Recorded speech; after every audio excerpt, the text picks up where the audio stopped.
हर हर Mahadev comment में लिखने में शर्म बिल्कुल भी ना करें। सबसे पहले कब महाशिवरात्रि मनाई जाएगी और व्रत में आपको क्या खाना है और क्या नहीं खाना। दोस्तों, महाशिवरात्रि 2025 इस साल 26 फरवरी को मनाई जाएगी। दोस्तों, इस खास मौके पर पूरे देश में भगवान शिव जी के मंदिर में भीड़ लगेंगे।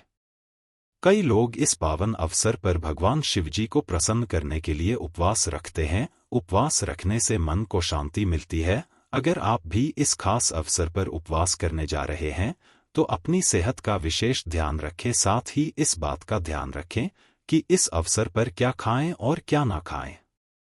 आज हम आपको इस लेख में व्रत के दौरान क्या खाना चाहिए और क्या नहीं खाना चाहिए के बारे में विस्तार से बताएंगे। आइए जानते हैं शिवरात्रि पर क्या खाएं और क्या ना खाएं। शिवरात्रि के व्रत में क्या ना खाएं। दोस्तों, इस वीडियो के अंत में मैं आपको यह भी बताऊंगा कि आप महादेव पर ऐसी कौन सी चीज चढ़ा देना है जिससे महादेव आपसे सबसे जल्दी प्रसन्न हो जाते हैं और मनोवांछित फल प्रदान करते हैं। आइए जानते हैं।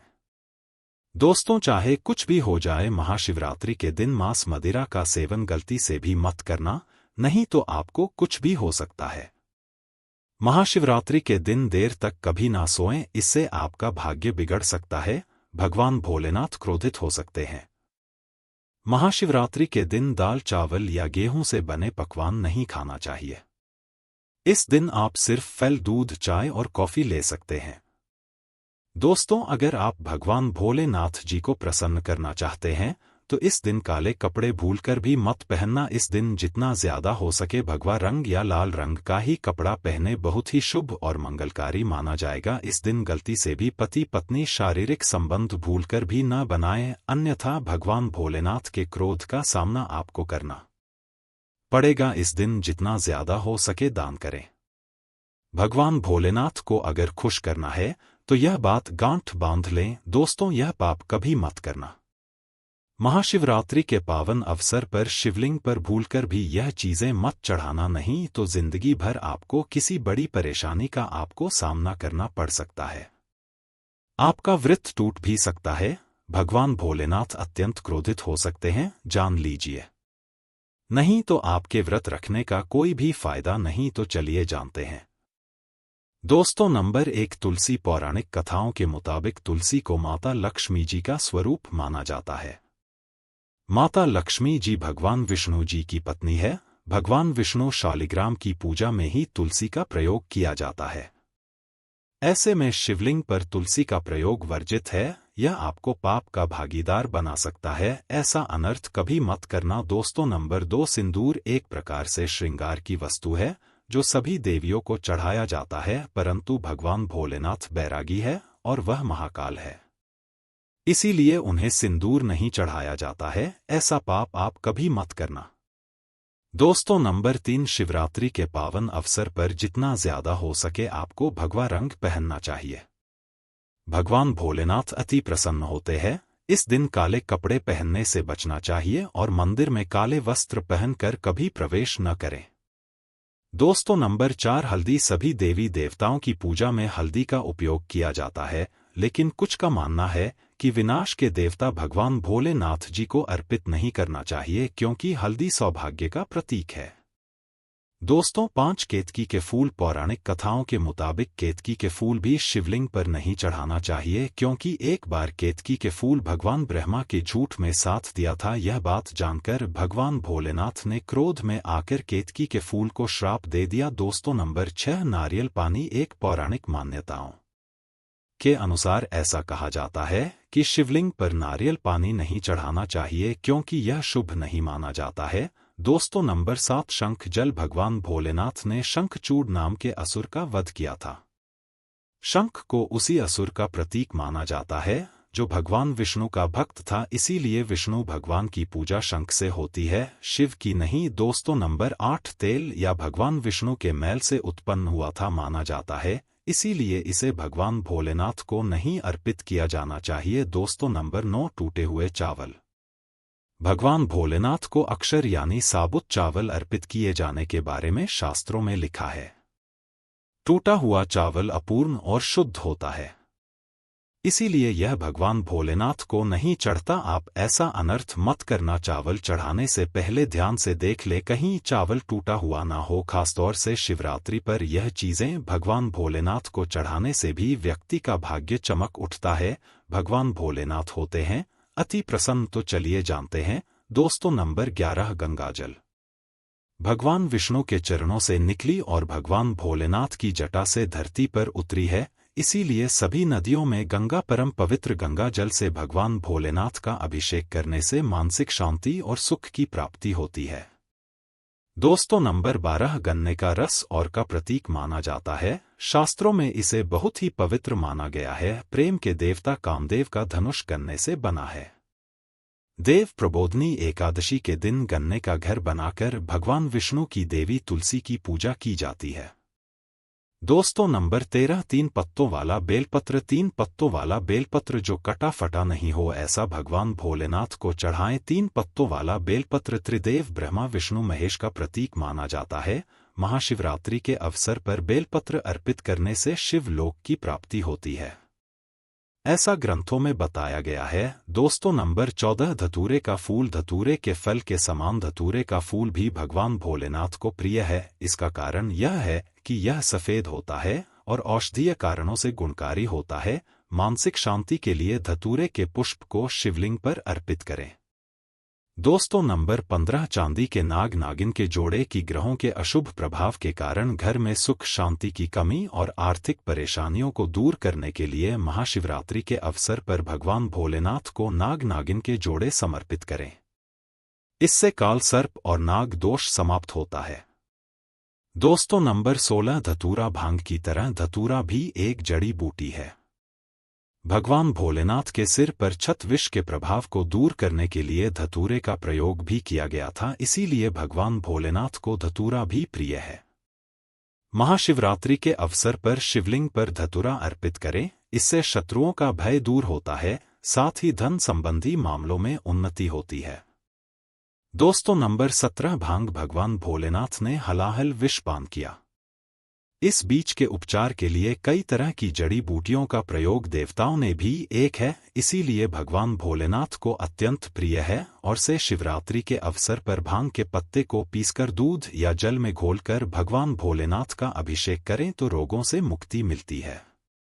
दोस्तों अब बात करते हैं कि आपको महाशिवरात्रि व्रत में क्या खाना। देखिए दोस्तों जो महाशिवरात्रि होती है वह गंगाजल की हर एक बूंद की तरह पवित्र मानी गई है, शुभकारी मानी गई है।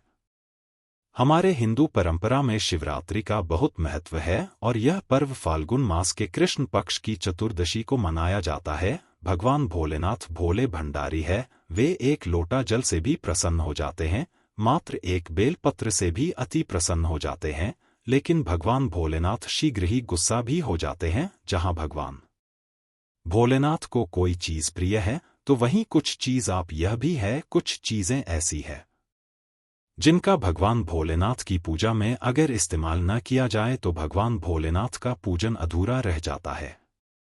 वहीं कुछ चीजें ऐसी होती है जो अगर अनजाने में आप भगवान भोलेनाथ को अर्पित कर देंगे तो उससे भगवान भोलेनाथ आपसे रुष्ट हो जाएंगे। इसलिए भगवान भोलेनाथ की पूजा करते समय कुछ बातों का विषय ध्यान रखना चाहिए। आज के इस वीडियो में हम आपको बताएंगे कि महाशिवरात्रि के पावन पर्व पर क्या करें क्या न करें, कौन सी ऐसी वस्तुएं हैं जो भगवान भोलेनाथ को अति प्रिय है और कौन सी ऐसी वस्तु है जो भगवान भोलेनाथ को बिल्कुल भी प्रिय नहीं है और कौन सी वस्तु है जो भगवान भोलेनाथ को भूल से भी अर्पित नहीं करना चाहिए।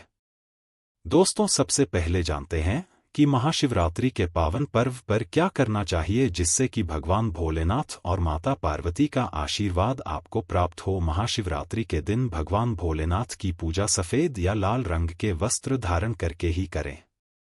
सफेद और लाल रंग के वस्त्र धारण कर भगवान भोलेनाथ का पूजन करना बहुत ही शुभ माना जाता है। यदि संभव हो तो इस दिन पूजा में बिना सिले हुए वस्त्र पहने महाशिवरात्रि के पावन पर्व पर भगवान भोलेनाथ के शिवलिंग का पूजन अवश्य ही करें। शास्त्रों के अनुसार महाशिवरात्रि के दिन ही भगवान भोलेनाथ शिवलिंग के रूप में प्रकट हुए, इसलिए इस दिन शिवलिंग का पूजन करना सबसे ज्यादा श्रेष्ठ माना जाता है। शिवलिंग का पूजन करने से भगवान भोलेनाथ और माता पार्वती की असीम कृपा प्राप्त होती है। वैसे तो महाशिवरात्रि पर भगवान भोलेनाथ का पूजन रहा रात्रि के चारों पहर में किया जाता है। दोस्तों, इस बार पंचांग के अनुसार फाल्गुन माह के कृष्ण पक्ष की चतुर्दशी तिथि की शुरुआत 26 फरवरी रात में 9:47 से होगी। इस तिथि का समापन अगले दिन 27 शाम 6 बजे सत्र पर होगा। महाशिवरात्रि व्रत के दिन भगवान भोलेनाथ जी की उपासना निष्ठा काल में की जाती है, इसलिए महाशिवरात्रि व्रत इस साल 26 फरवरी 2025 शुक्रवार के दिन रखा जाएगा। दोस्तों, अब बात करते हैं कि आप लोग किस पहर में कितने समय कर सकते हैं। प्रथम पहर पूजन समय 26 फरवरी को शाम 6:25 से शुरू होगा और समापन रात 9:28 को होगा। दूसरा पहर पूजन समय 26 फरवरी को रात 9:28 से शुरू होगा और समापन 27 फरवरी को रात 12:31 होगा। तीसरे पहर पूजन समय रात 12:31 से शुरू होगा और समापन सुबह 3:34 पर होगा। दोस्तों, महाशिवरात्रि का मतलब है भगवान भोलेनाथ का रात्रि के समय पूजन करना। इससे भगवान भोलेनाथ अति शीघ्र ही प्रसन्न हो जाएंगे और आपको मनचाहा वरदान देंगे।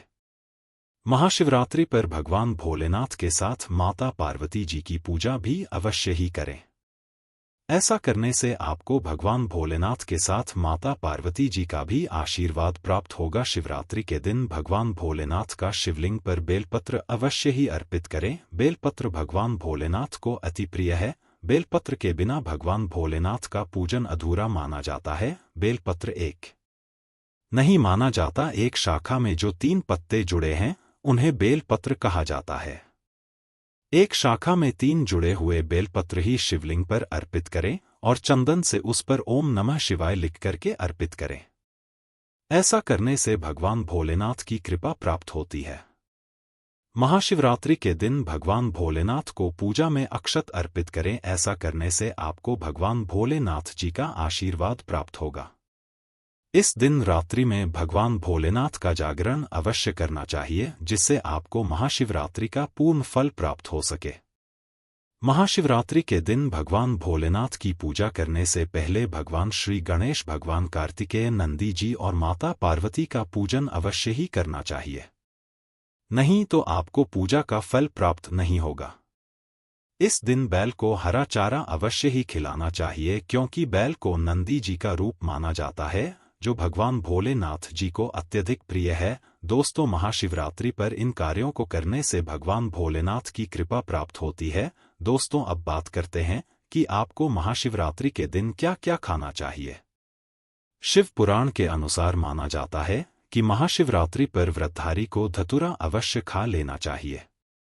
भले ही आप थोड़ा सा खाएं, लेकिन खास जरूर लें, इससे व्रत पूरा हो जाता है। इस दिन भांग खाने से संपूर्ण फलों की प्राप्ति हो जाती है। अगर आप भांग नहीं खाते हैं तो इसे थोड़ा बहुत स्वाद लें, नहीं तो आपका व्रत अधूरा माना जाएगा। दोस्तों, महाशिवरात्रि के पावन पर्व पर भगवान भोलेनाथ और माता पार्वती जी की कृपा प्राप्त करने के लिए इन सभी बातों का विशेष ध्यान रखें, जिससे आपको व्रत और पूजा का पूर्ण फल प्राप्त हो और भगवान भोलेनाथ और माता पार्वती जी की आपको कृपा मिल सके। बहुत सी चीजें इस दिन के व्रत में ऐसी होती है जो आपको नहीं खानी चाहिए, और एक चीज ऐसी है जो महाशिवरात्रि के दिन जरूर खानी चाहिए, ताकि आपको इस व्रत का संपूर्ण फल मिले। महाशिवरात्रि के दिन बहुत से लोग व्रत रखते हैं।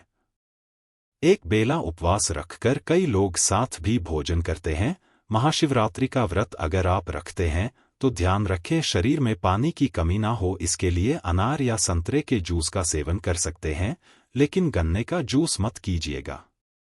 महाशिवरात्रि के दिन फलाहार में सेब, संतरा, पपीता, केला, खीरा वगैरह खा सकते हैं।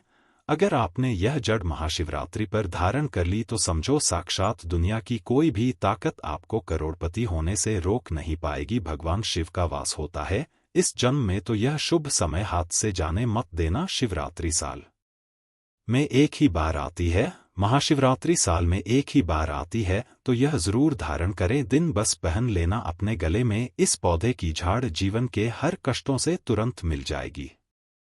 आपको मुक्ति भगवान भोलेनाथ का मिलेगा, वह आशीर्वाद और वह वरदान जिसके बाद न केवल आपके जीवन में होगी धन की वर्षा, बल्कि आपका भाग्य होगा सातवें आसमान पर। धन दौलत पीछे पीछे चली आएगी। आपके उस व्यक्ति को मिल जाता है साक्षात देवों के देव महादेव का आशीर्वाद और वरदान दुनिया मुट्ठी में आ जाती है। बिना दीप जलाए, बिना पूजा पाठ किया, बिना उपवास करे, मात्र सावन के पवित्र महीने में इस पौधे की जड़ को धारण करने भर से आपका बेड़ा पार हो जाएगा। भगवान भोलेनाथ को इस पौधे की जड़ अति प्रिय है और जिसके गले में यह झाड़ होगी उसे राजा बनने से दुनिया की कोई भी ताकत नहीं रोक पाएगी। यह पौधे की जड़ नहीं बल्कि स्वयं भगवान भोलेनाथ का चरण है। उनका विशेष कार्य शुभकारी आशीर्वाद है। मैं प्राचीन ज्ञान का ओनर खुद इस पौधे की जड़ को अपने गले में धारण करने जा रहा हो और मैं चाहूंगा कि आप लोग भी इस पौधे के झटकों ज्योतिष शास्त्र के अनुसार सही मुहूर्त पर अपने गले में धारण कर लें, ताकि सदैव आप पर भगवान भोलेनाथ का आशीर्वाद बना रहे। दोस्तों, अगर आप अपने जीवन में अपनी गरीबी से बहुत परेशान हैं, आपके जीवन में धन आना बंद हो गया है, आप बहुत मेहनत करते हैं, बहुत परिश्रम करते हैं, आपको उसका फल नहीं मिलता है, आप बहुत लंबे समय से बीमार पड़े हुए हैं, आपका व्यापार चौपट हो गया है, आपके घर में रोज लड़ाई झगड़ा होता है, आपके जीवन में आपका दुर्भाग्य आपके पीछे पड़ा हुआ है, आपको अपने जीवन में हर जगह से निराशा ही हाथ लग रही है, तो बस दोस्तों आज के इस वीडियो को 2-4 मिनट का समय निकाल कर के लास्ट तक अंत तक बिना भगाए देख लीजिए, क्योंकि दोस्तों इस वीडियो में हम आपको ज्योतिष शास्त्र तंत्र शास्त्र के अनुसार उन पौधों की जड़ों को धारण करने के लिए जिनको अगर आप हमारे वीडियो में बताए हुए मुहूर्त के अनुसार में अपने गले में धारण कर लेते हैं, तो यकीन मानिए दोस्तों तुरंत ही आपको भगवान भोलेनाथ का आशीर्वाद और वरदान एक साथ मिल जाएगा। और इन पौधों की जड़ों को धारण करने के बाद आपकी कोई भी मनोकामना हो, मान लीजिए आप लंबे समय से नौकरी की तैयारी कर रहे थे, आपकी नौकरी लग जाएगी, आपका बंद पड़ा व्यापार चल पड़ेगा, आपके जीवन में धन आना शुरू हो जाएगा, आपके जीवन में जो धन आएगा उसमें वृद्धि होगी, आपका भाग्य आपका साथ देना शुरू कर देगा। और इन पौधों की जड़ों को धारण करने के बाद साक्षात आपको देवों के देव महादेव का आशीर्वाद मिल जाएगा। भगवान भोलेनाथ की पूजा पाठ नहीं कर सकते हैं, लेकिन अगर आप उन पौधों की जड़ों को अपने गले में धारण कर लेते हैं, जिसके बारे में आज के इस वीडियो में हम आपको शिव उड़ान के अनुसार बताने जा रहे हैं, तो तुरंत ही आपको भगवान भोलेनाथ का आशीर्वाद और वरदान एक साथ प्राप्त हो जाएगा। क्योंकि दोस्तों यह वह पौधे हैं, पवित्र महीने में भगवान भोलेनाथ वास करने आते हैं। दोस्तों आपने देखा भी होगा हर हिंदू भाई बहन के घर पर तुलसी का पौधा होता है, क्योंकि तुलसी का पौधा होता है उसके प्रत्येक पत्ते में भगवान विष्णु जी का वास होता है और तुलसी का पौधा माता लक्ष्मी जी का स्वरूप माना जाता है। दूसरी तरफ हमारे सनातन धर्म में हजारों साल से पीपल पेड़ की पूजा होती हुई चली आ रही है, क्योंकि दोस्तों जो पीपल का पेड़ होता है यह एक देव वृक्ष होता है जिसमें कई देवी देवताओं का वास होता है। इसी प्रकार से दोस्तों कुछ ऐसे पौधे हैं जिनमें साक्षात भगवान भोलेनाथ की दिव्य शक्तियों का वास होता है और भगवान भोलेनाथ पवित्र महीने में इन पौधों में जरूर वास करने आते हैं। और अगर आप शिव पुराण के अनुसार इन पौधों की जड़ों को सही मुहूर्त पर के पवित्र महीने के किसी भी सोमवार के दिन अपने गले में धारण कर लेंगे, तो जरूर ही आपको भगवान भोलेनाथ का आशीर्वाद वरदान एक साथ प्राप्त होगा और आपके जीवन के समस्त प्रकार के कष्टों से परेशानियों से आपको मुक्ति मिल जाएगी। और इतना ही उपाय करने से आपकी जो भी मनोकामना होगी वह पूरी हो जाएगी और हमेशा भगवान भोलेनाथ का आशीर्वाद आप पर बना रहेगा। बस इन पौधों की जड़ों को आपको अपने गले में किस मुहूर्त पर धारण करना है उसकी सारी जानकारी हम आपको आज के इस वीडियो में शिव पुराण ज्योतिष शास्त्र तंत्र शास्त्र के अनुसार देने जा रहे हैं।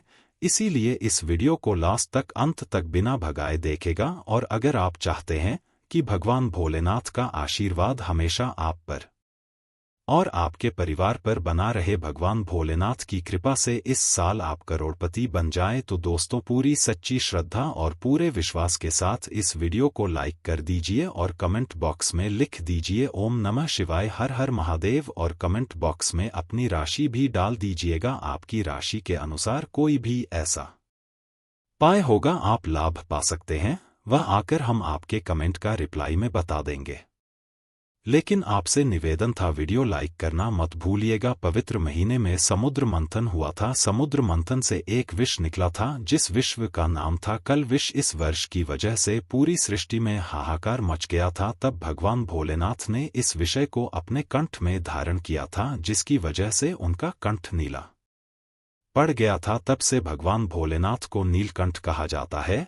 लेकिन विश्व की वजह से भगवान भोलेनाथ का जो मस्तिष्क था वह बहुत ज्यादा गर्म होने लगा था, जिसके बाद जितने भी देवी देवता थे उन्होंने जल में अनेक प्रकार के पौधों की जड़ों को, पौधों के फल पत्तों को डालकर के भगवान भोलेनाथ को अर्पित किया था, जिसके बाद भगवान भोलेनाथ को इससे शीतलता प्राप्त हुई थी। लेकिन इन पौधों की जड़ों में और फलों में सबसे ज्यादा जिस पौधे की जड़ और फल पत्ते को डाला गया था वह धतूरे पौधे की थी। तभी से भगवान भोलेनाथ को धतूरे का पौधा अति प्रिय हो गया था। तांबे की ताबीज में या पीतल की ताबीज में किसी भी धतूरे पौधे की को रखकर अपने गले में धारण कर लेंगे तो सदैव भगवान भोलेनाथ का आशीर्वाद आप पर बना रहेगा। आपके ऊपर कुछ संकट, परेशानी, दिक्कत आने वाली होगी, वह अपना रास्ता बदल की, क्योंकि इस पौधे की झड़प को धारण करने के बाद आपको कालों के भी काल भगवान भोलेनाथ का आशीर्वाद और वरदान एक साथ प्राप्त हो जाएगा।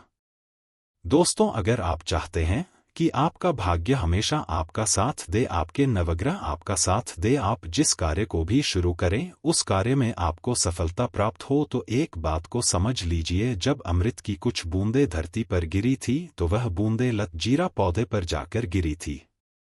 इसीलिए हमारे शास्त्रों में वर्णित है कि लतजीरा को जो पौधा होता है इसमें कई देवी देवताओं का वास होता है। पवित्र महीने के किसी भी सोमवार के दिन सुबह के वक्त अच्छी तरीके से नहाना है, एक लोटा जल लेना है और लतजीरा पौधे की झट लेनी है।